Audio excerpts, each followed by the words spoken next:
GeM TV நேயர்களுக்கு அன்பு வணக்கங்களை கூறிக்கொண்டு வழக்கம்போல் விநாயகப் பெருமானை வணங்கி இன்றைய 12 ராசிகளுக்கான பலன்கள். இன்று 10/12/2025 கார்த்திகை மாதம் 24ஆம் நாள் புதன்கிழமை, விஸ்வாவசு வருடம். இன்றைய சூரிய உதயம் காலை 6:19 சூரிய அஸ்தமனம் மாலை 5:42 இன்றைய ஆதிக்க கிரகம் புத பகவான். வழிபட வேண்டிய தெய்வம் பெருமாள் வழிபாடு செய்ய வேண்டும். மேலும் இன்றைய நாள் சுப முகூர்த்தம். இன்றைய நாளிலே மன வாழ்க்கையிலே இணைகின்ற தம்பதிகளுக்கெல்லாம் ஜெம் டிவியின் சார்பாக எங்களுடைய வாழ்த்துக்களை தெரிவித்துக் கொண்டு, இன்றைய நல்ல நேரம் காலை 9:15 முதல் 10:15 வரை, மாலை 4:45 முதல் 5:45 வரை. இன்றைய ராகு காலம் மதியம் 12 முதல் 1:30 வரை, யமகண்டம் காலை 7:30 முதல் காலை 9 வரை, குளிகை நேரம் காலை 10:30 முதல் 12 வரை. இன்றைய சுபகோரை புதன் கோரை நேரம் காலை 6 முதல் 7 வரை. இந்த நேரத்திலே கலை, கல்வி மற்றும் எழுத்து தொடர்பான வேலைகளை தொடங்கலாம். உங்களுடைய குழந்தைக்கு மேக்ஸில் வீக்காக இருக்குது, டியூஷனில் சேர்க்கணுன்னா இந்த நேரத்திலே அவர்களை டியூஷன்ஸில் சேருங்க. அவர்களுக்கு அந்த படிப்பானது நன்றாக வரும், நல்ல ஞாபக சக்தி இருக்கும். கோரை பார்த்து செய்கின்ற வேலைகள் தோற்காது என்பது ஜோதிட சாஸ்திரம் சொல்கின்ற அற்புதமான ஒரு வழிமுறை. ஆகவே நாம் ஒரு இடத்துக்கு செல்ல போகின்றோம் என்றால் தயாராக செல்வோம் அல்லவா? அதுபோல் நம்முடைய வாழ்க்கையிலே அந்தந்த நாளை துவக்கும் போது கோரை பார்த்து, ராகு காலம், யமகண்டம் பாடலாம் பார்த்து நாம் நம்முடைய வேலைகளை செய்யும்போது எளிதாக வெற்றி தேடி வரும். இன்றைய நாளிலே சிறப்பான நேரம், இதற்கு பயன்படுத்தி கொள்ளுங்கள். கவனமாக இருக்க வேண்டிய கோரை செவ்வாய் கோரை நேரம் காலை 10 முதல் 11 வரை. இந்த நேரத்திலே அமைதி காக்க வேண்டும். முக்கியமான முடிவுகளை எடுக்கக்கூடாது. குறிப்பாக பயணங்களை இந்த நேரத்திலே தொடங்கக்கூடாது. முடிந்தால் 10 மணிக்குள்ளாக பயணத்தை தொடங்குங்கள், அல்லது 11 மணிக்கு மேலாக துவங்குங்கள். இன்றைய நட்சத்திரம் இன்று காலை 8:36 வரை ஆயில்யம், அதன் பிறகு மகம். இன்றைய திதி இன்று இரவு 7:58 வரை தேய்பிரை சஷ்டி, அதன் பிறகு சப்தமி. உத்திராடம் நட்சத்திரக்காரர்கள் இன்றைய நாளிலே ஊதா நிற ஆடைகளை அணிவதை தவிர்ப்பது நல்லது. தொடர்ந்து நாம் காண இருப்பது 12 ராசிகளுக்கான பலன்களை. மேஷராசி அன்பர்களே, இன்று சந்திரன் உங்கள் ராசிக்கு 5ஆம் இடத்திலே இருக்கின்றார். ராசி அதிபதி செவ்வாய் ராசிக்கு 9ஆம் இடத்திலே இருக்கின்றார். ஆகவே உங்களுடைய முயற்சிகள் எல்லாம் பெரும் வெற்றி பெறும். குழந்தை பாக்கியத்திற்காக காத்திருக்கின்ற தம்பதிகளுக்கு சந்தான பிராப்தி உண்டாகும். பொருளாதாரம் திருப்திகரமாக இருக்கும். தொட்டதெல்லாம் பொன்னாக கூடிய அற்புதமான நாள். பிள்ளைகளால் பெருமை ஏற்படும். வாழ்க்கை துணையால் மகிழ்ச்சி உண்டாகும். பூர்வீக சொத்துக்கள் கைக்கு வருகின்ற நாள்.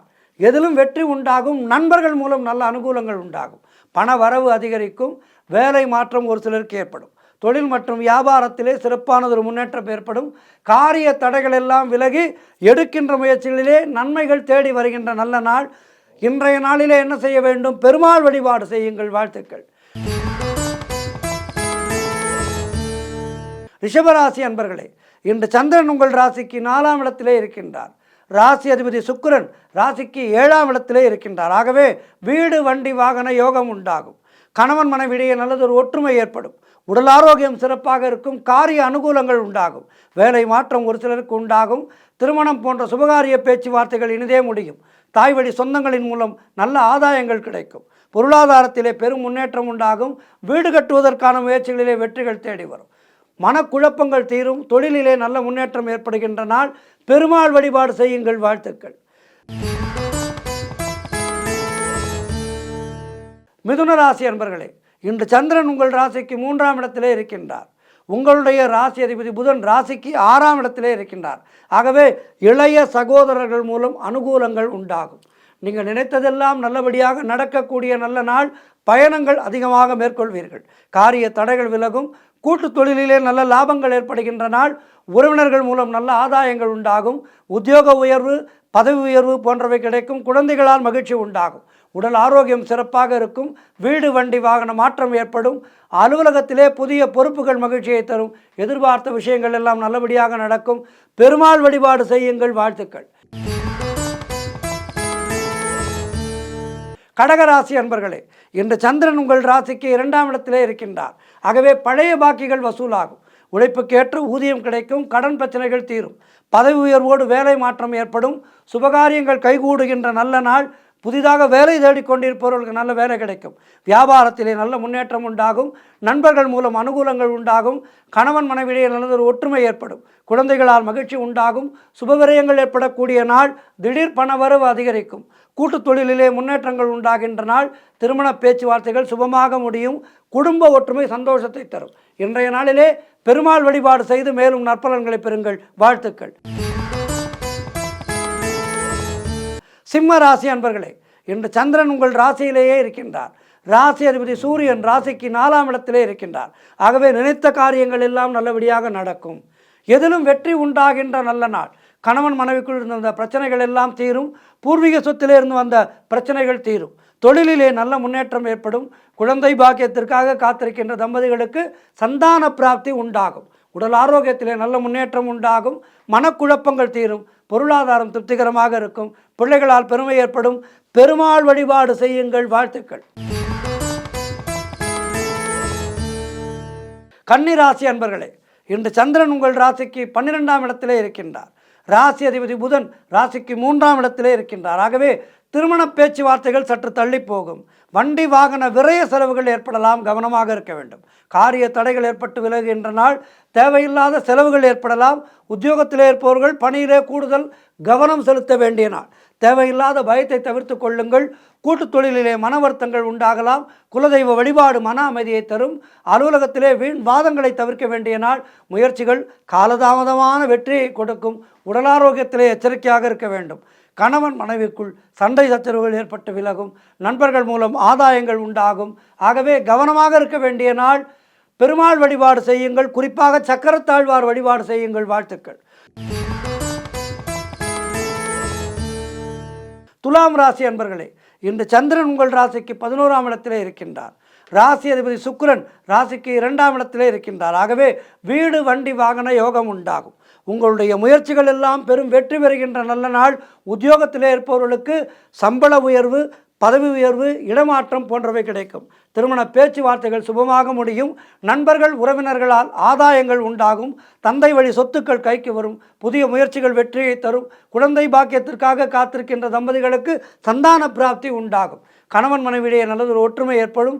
நினைத்ததெல்லாம் நல்லபடியாக நடக்கக்கூடிய நாள். குலதெய்வ வழிபாடு அனுகூலத்தை தரும். முன்னோர்களுடைய ஆசீர்வாதம் பரிபூர்ணமாக கிடைக்கும். இன்றைய நாள் பெருமாள் வழிபாடு செய்யுங்கள். வாழ்த்துக்கள். விருச்சிக ராசி அன்பர்களே, இன்று உங்களுடைய ராசிக்கு சந்திரன் 10ஆம் இடத்திலே இருக்கின்றார். ராசி அதிபதி செவ்வாய் ராசிக்கு 2ஆம் இடத்திலே இருக்கின்றார். ஆகவே வேலை மாற்றம் ஒரு சிலருக்கு உண்டாகும். உங்களுடைய முயற்சிகள் வெற்றியை பெறும். பொருளாதாரத்திலே பெரும் வளர்ச்சி ஏற்படும். குடும்ப ஒற்றுமை நல்ல ஒரு சந்தோஷத்தை தரும். சொந்த தொழில் செய்பவர்களுக்கு நல்ல முன்னேற்றமும் லாபமும் ஏற்படும். அரசு வகையில் நல்ல ஆதாயங்கள் உண்டாகும். காரிய தடைகள் விலகும். மாணவர்கள் கல்வியிலே சாதனை படைக்கக்கூடிய நாள். குழந்தை பாக்கியத்திற்காக காத்திருக்கின்ற தம்பதிகளுக்கு சந்தான பிராப்தி உண்டாகும். மொத்தத்தில் இன்றைய நாள் எல்லா வகையிலும் ஏற்றம் மிகுந்த நாளாக இருக்கின்றது. பெருமாள் வழிபாடு செய்யுங்கள். வாழ்த்துக்கள். தனுசு ராசி அன்பர்களே, இன்று சந்திரன் உங்கள் ராசிக்கு 9ஆம் இடத்திலே இருக்கின்றார். ராசி அதிபதி குரு ராசிக்கு 8ஆம் இடத்திலே இருக்கின்றார். ஆகவே கூட்டு தொழிலிலே நல்ல முன்னேற்றங்கள் உண்டாகும். பொருள் வரவும் தனலாபமும் அதிகரிக்கின்ற நாள். திடீர் அதிர்ஷ்டங்கள் சிலருக்கு தேடி வரும். பதவி உயர்வோடு வேலை மாற்றம் ஒரு சிலருக்கு உண்டாகும். கூட்டு தொழிலிலே நல்ல லாபங்கள் வரக்கூடிய நாள். நினைத்ததெல்லாம் நல்லபடி நடக்கக்கூடிய நாளாக இருக்கின்றது. தொழில் முயற்சிகள் எல்லாம் பெரும் வெற்றி பெறும். கணவன் மனைவியிடையே நல்லதொரு ஒற்றுமை ஏற்படும். சுபகாரியங்கள் நடைபெறக்கூடிய நல்ல நாள். கடன் பிரச்சனைகள் தீரும். நண்பர்கள் மூலம் அனுகூலங்கள் உண்டாகும். தந்தை வழியிலே ஆதாயங்கள் ஏற்படும். பெருமாள் வழிபாடு செய்யுங்கள். வாழ்த்துக்கள். மகர ராசி அன்பர்களே, இன்று சந்திரன் உங்கள் ராசிக்கு 8ஆம் இடத்திலே இருக்கின்றார். ராசி அதிபதி சனி ராசிக்கு 2ஆம் இடத்திலே இருக்கின்றார். இன்று நாள் முழுவதும் சந்திராட்டமும் மௌனத்தை கடைபிடியுங்கள். கணவன் மனைவிக்குள் கருத்து வேறுபாடுகள் ஏற்படலாம். கவனமாக இருக்க வேண்டும். சுபவிரயங்கள் ஏற்படக்கூடிய நாள். பணிச்சுமை அதிகமாக இருக்கும். சந்திராட்டமும் இருக்கின்ற நாட்களிலே மௌனத்தை அதிகமாக கடைபிடிக்க வேண்டும். இன்றைய நாளிலே மௌனத்தை கடைபிடியுங்கள். கோபத்தை குறைத்து கொள்ளுங்கள். ராமநாமத்தை சொல்லுங்கள். வண்டி வாகனங்களிலே செல்லும்போது மிக மிக கவனமாக செல்லுங்கள். இறைவனை வழிபட வேண்டிய நாள். அருகிலே இருக்கின்ற கோவிலுக்கு காலையிலும் மாலையிலும் அவசியம் சென்று ஒரு நெய் தீபம் ஏற்றுங்கள். வாழ்த்துக்கள். கும்பராசி அன்பர்களே, இன்று சந்திரன் உங்கள் ராசிக்கு 7ஆம் இடத்திலே இருக்கின்றார். ராசி அதிபதி சனி ராசியிலேயே இருக்கின்றார். ஆகவே வியாபாரத்திலே நல்ல முன்னேற்றம் உண்டாகும். பூர்வீக சொத்திலே இருந்து வந்த பிரச்சனைகள் எல்லாம் சரியாகும். கடன் பிரச்சனைகள் தீரும். காரிய வெற்றிகள் உண்டாகின்றன. வீடு வண்டி வாகன மாற்றம் ஏற்படும். நண்பர்கள் மூலம் அனுகூலங்கள் உண்டாகும். உங்களுடைய முயற்சிகள் வெற்றியை பெறும். பொருளாதாரம் திருப்திகரமாக இருக்கும். அலுவலகத்திலே இருந்து வந்த நெருக்கடிகள் குறையும். பிள்ளைகளால் பெருமை ஏற்படும். வாழ்க்கை துணையால் மகிழ்ச்சி உண்டாகும். திருமணம் போன்ற சுபகாரிய பேச்சுவார்த்தைகள் நல்லபடியாக முடியும். பழைய பாக்கிகள் வசூலாகும். சிறப்பான நாள் இது. பெருமாள் வழிபாடு செய்யுங்கள். வாழ்த்துக்கள். இறுதியாக மீனராசி அன்பர்களே, இன்று சந்திரன் உங்கள் ராசிக்கு 6ஆம் இடத்திலே இருக்கின்றார். ராசி அதிபதி குரு ராசிக்கு 5ஆம் இடத்திலே இருக்கின்றார். ஆகவே பொருளாதாரம் நெருக்கடியாக இருக்கும். உத்தியோக உயர்வு, பணியிட மாற்றம் போன்றவை கிடைக்கும். அலுவலகத்திலே மற்றவர்களுடைய பிரச்சனைகளிலே தலையிடாதீர்கள். தொழிலிலே புதிய முதலீடுகளை தவிர்க்க வேண்டிய நாள். புதிய முயற்சிகளை தவிர்க்க வேண்டிய நாள். வெளியூர் பிரயாணங்களை தவிர்க்க வேண்டும். சென்றுதான் தீர வேண்டும் என்றால் இன்றைய நாளிலே பெருமாளுக்கு ஒரு நெய் தீபம் ஏற்றுங்கள். விநாயகப் பெருமானுக்கு ஒரு சூறக்காய் விட்டு சென்று வாருங்கள். சதுர்காய் என்பது நம்முடைய சங்கடங்களை தீர்க்கும். ஆகவே இன்றைய நாளிலே பயணம் செய்துதான் ஆக வேண்டும் என்றால் விநாயகப் பெருமானுக்கு ஒரு சதுர்காய் விட்டுவிட்டு பெருமாளுக்கு ஒரு நெய் தீபம் ஏற்றுவிட்டு சென்று வாருங்கள். வீண் வாக்குவாதங்களை எல்லாம் தவிர்க்க வேண்டிய நாள். மொத்தத்தில் கோபத்தை குறைத்து கொள்ளுங்கள். மௌனத்தை கடைபிடியுங்கள். வாழ்த்துக்கள். 12 ராசியினருக்கும் இன்றைய நாள் சிறப்பாக இருக்க பிரார்த்திக்கின்றேன். நன்றி, வணக்கம். இன்றைய ஆன்மீக தகவல். அகல் விளக்கு என்பது, அதை பற்றி ஏற்கனவே நிறைய பார்த்திருக்கின்றோம். நாம் அகல் விளக்கிலே தீபம் ஏற்றுவது என்பது மிக மிக சிறப்பானது. நமக்கு நிறைய வசதி இருக்கலாம்.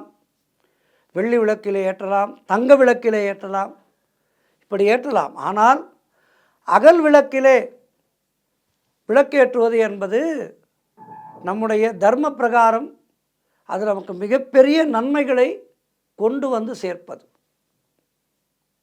வெள்ளியும் தங்கமும் குறை சொல்லவில்லை. உங்களிடம் இருந்தால் ஏற்றுங்கள், தவறில்லை. ஆனால் அகல் விளக்கை விட்டு விடாதீர்கள். அகல் விளக்கிலே விளக்கெரிய வேண்டும். வீட்டிலே 10 தங்க விளக்குகள் இருக்கலாம், 20 வெள்ளி விளக்குகள் இருக்கலாம். பூஜை அறை முழுவதும் நீங்கள் தங்கத்தாலும் வெள்ளியாலும் அலங்காரம் செய்து வைத்திருக்கலாம். ஆனால் அந்த இடத்திலே மண் விளக்கு, அகல் விளக்கு என்பது ஒன்று நிச்சயமாக எரிய வேண்டும். இல்லத்திலே, பூஜை அறையிலே, குறிப்பாக பூஜை அறையிலே விளக்கு, அகல் விளக்கு எரிய வேண்டும். அதேபோல் வாசல் மாடத்திலே, துளசி மாடத்திலே அகல் விளக்கு எரிய வேண்டும்.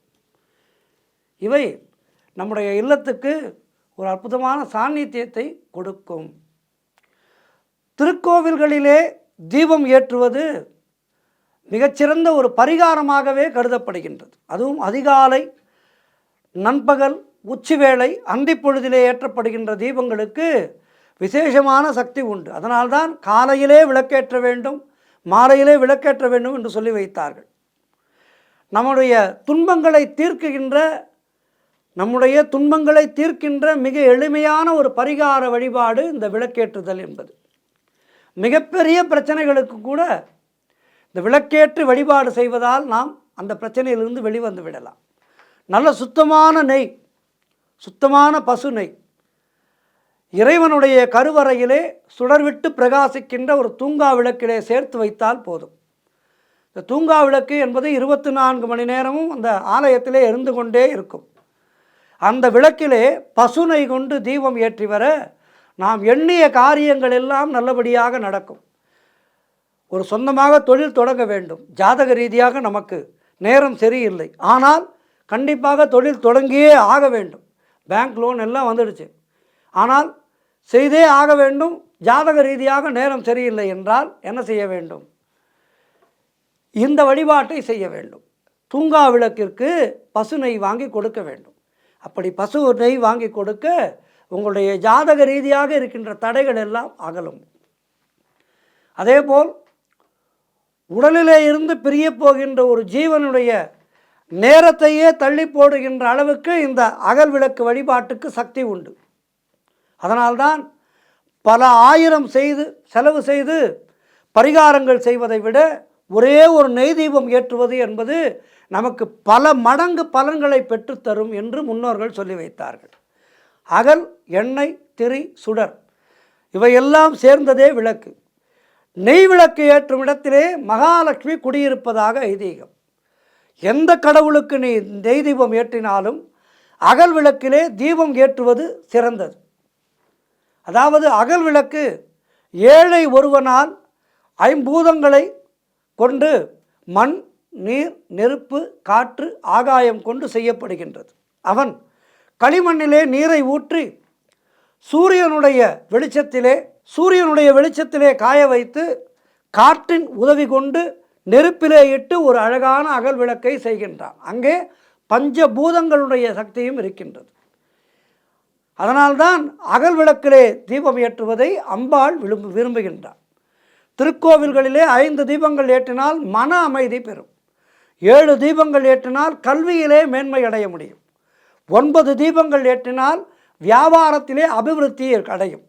11 தீபங்கள் ஏற்றினால் செல்வம் பெருகும். 18 தீபங்கள் ஏற்றினால் நவக்கிரக தோஷம் தீரும். 21 தீபங்கள் ஏற்றினால் நோய் பிணி தீரும். கார்த்திகை தீபம் இப்போது வந்தது. இந்த கார்த்திகை தீபம் முதல் நாள் 5 விளக்குகள் ஏற்றுவார்கள். கார்த்திகை தீபத்தன்று 21 தீபங்கள் ஏற்றுவார்கள். மறுநாள் பஞ்சாத்திர தீபம், அதென்றால் எவ்வளவு விளக்குகள் வேண்டுமானாலும் ஏற்றலாம் என்று ஐதீகம். ஆக விளக்கிலே பலவிதமான சூக்ஷ்மங்களை வைத்தார்கள் நம்முடைய முன்னோர்கள். ஆக 41 தீபங்கள் ஏற்றினால் நல்ல ஒரு வேலை வாய்ப்பு, பதவி உயர்வு போன்றவை கிடைக்கும். 51 தீபங்கள் ஏற்றினால் திருமண தடை நீங்கும். 108 தீபங்கள் ஏற்றினால் புத்திர பாக்கியம் கிடைக்கும். 508 தீபங்கள் ஏற்றினால் காரிய தடைகள் விலகும்.